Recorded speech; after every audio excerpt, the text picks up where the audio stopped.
My name is Enid, and my paper for this conference is about cities and Canadian federalism, the forgotten partner. COVID-19 has shown how much cities are on the front lines when it comes to delivering essential services.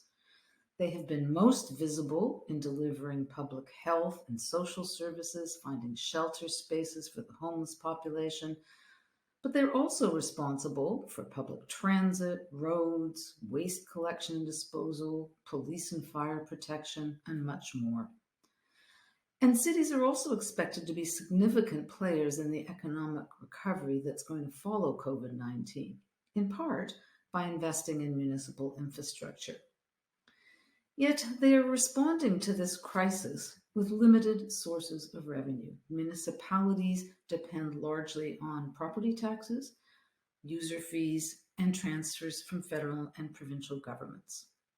Higher expenditures and lower revenues during the pandemic have meant that municipalities, and particularly the larger cities, have faced significant unanticipated operating deficits. And municipalities in Canada are not permitted to budget for an operating deficit, but they have been facing operating deficits as a result of the pandemic.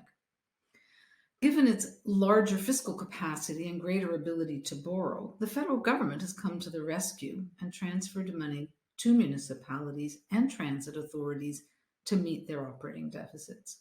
We have to ask, though, is the current fiscal model sustainable for cities?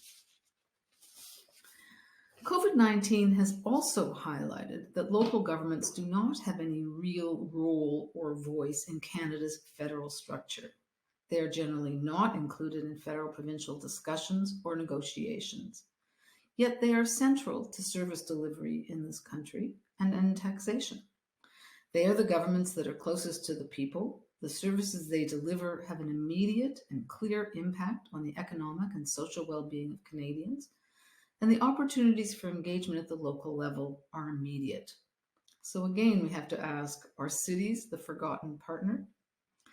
My presentation at the conference will set out the emerging fiscal issues facing Canadian cities and suggest ways to address them in the context of Canadian federalism.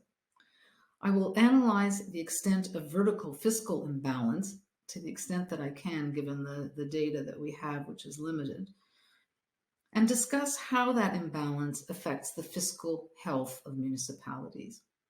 I will ask the question, is the property tax enough for cities, or do they need access to other tax sources? And if they do, which other tax sources are appropriate to assign to local governments? Is it an income tax, a sales tax, or something else? Finally, my presentation will make the case for setting up a collaborative process with all orders of government to clarify the roles and responsibilities of each and determine the revenues to pay for them. In other words, who does what and how do we pay for it? At the end of the day, cities need to have the means to deliver the services and infrastructure that people want. I look forward to seeing you at the conference.